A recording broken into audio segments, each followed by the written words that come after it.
I was flying an airline. I won't mention their name, but I was flying with an airline recently, and my two favorite cities in the States is Vegas. I've been here 43 times in the past 7 years, and New York City. I love it. It's the two cities, my favorite cities, that mostly in the world almost. I love New York City so much, and I hate their airports. I hate them. Right? JFK, LaGuardia, and Newark, they're like 3 out of the 4 horsemen for me. I can't stand them. So I get to JFK, and I get there early like a good Canadian, and I get there like 4 days early for my flight, and I show up, and I get into the corral, and I'm talking to people. I'm like, hey, what are you talking about? And I'm talking around, and I'm handing out pancakes with syrup. I'm doing my Canadian thing for them because I'm an ambassador. I got like 2 syrup guns going, and I'm good to go. And then they start letting people skip the line who are late for their flight. And so I get to stage 1 Canadian anger, which is passive-aggressive. And I let them, passive-aggressive politeness, actually. And they walk by, I'm like, oh, yeah, no, you're late for your flight. You better go through. Yeah, I was here early because, that's what I'm responsible. But that's okay, yeah. No, I know, the traffic. Amazing that New York City has traffic. Yeah, go ahead. Yeah, that's cool. So I weave my way up. In about an hour, I get through 40 people in this line, and I get to the security line. I get to the head of the security line. So I do what we do. I get to I get up, I get naked and get ready to go through the thing, and I put the bucket in, and my bucket literally is so far into the x-ray machine that my thumbs are being scanned. And just then, the dance of the flight attendants and pilots happens. Have you been to security when this happens? When they show up, and they just walk past everyone without a word, like they're invisible. And they grab their buckets, because I know they're allowed through the line. I know why they're allowed through the line. I fly for a living. Okay, I know why they're through that line. But understand something, by the way. The first rule of Flight Club is that the plane will not leave without you, the flight attendant or pilot. The plane will leave without me, the paying passengers. So let's figure out priority a little bit. But anyways, I'm already the way through, okay? And they take the buckets and do this Cirque du Soleil thing in the air with the bucket and literally throw the bucket over mine. Throw it over mine, and not one says excuse me, and there's 9 of them. And by the 7th one, I am no longer Canadian. I am angry, and I've reached stage 11 Canadian anger, swearing. And I turn to them, and I apologize for this in advance. I turn to them, and I say, and I let loose, I look at them, and I say, come on!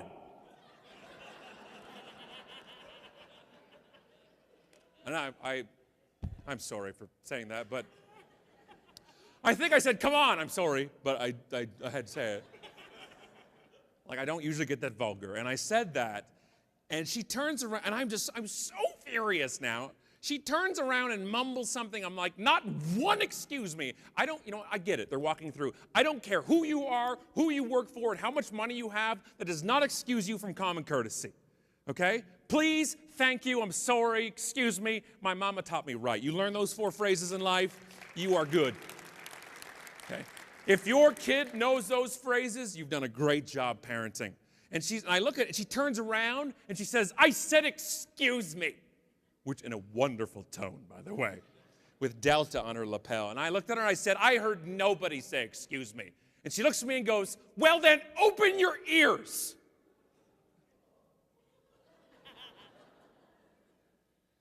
Do you know who I am?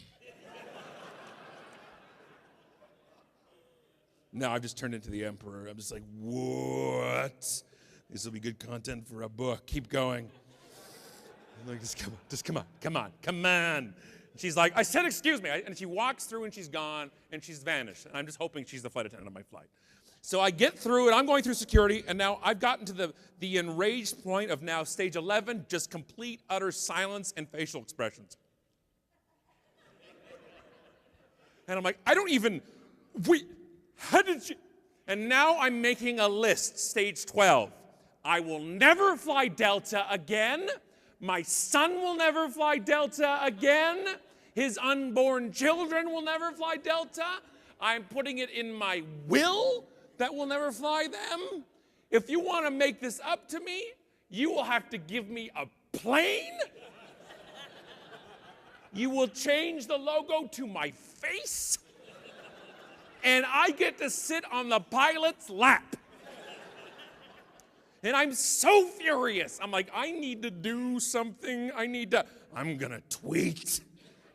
And I hop on Twitter and I tweet this and I say, Delta Airlines flight attendant pushes in front of me at JFK security. When asked for at least an excuse me, she replies, open your ears. I am so blindly angry. I am so full of rage. I misspelled Delta.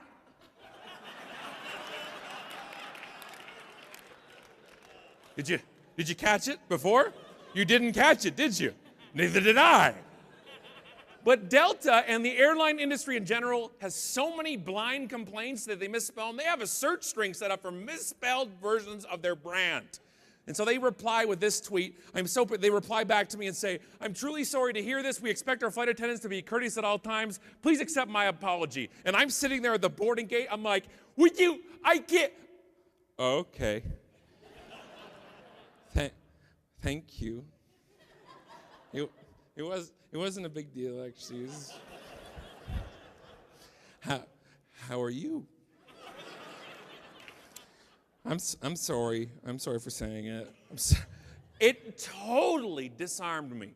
100%. I almost got on the flight like this. Delta, hate this freaking stupid pretzels. Throw them down. Chairs too cushy and weird. And then I walk on the plane like this. I like the plane. It's a nice plane today. Ooh, these chairs are not. Yes, I will like pretzels. How did you? Thank you. Right, my entire mind was changed by one tweet. By one tweet, and I replied with this tweet here. Well, that made me smile. Thank you. You just diffused my anger. I got nothing.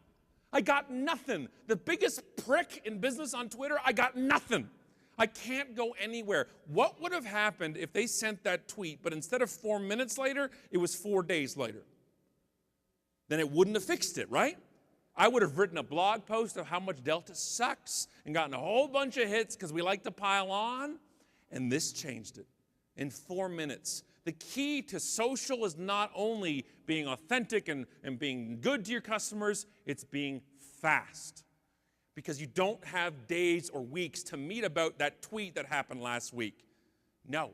We have minutes, we have hours maybe. This changed it. I went from never flying Delta again, this is last year, to since then I have flown 46 flights on Delta, mostly business class. That is worth a lot of revenue to them. One tweet. I agree. I agree with people who say there's no ROI on Twitter. I agree 100% with you. There is no ROI on Twitter. There is ROI in being awesome, and sometimes that happens on Twitter.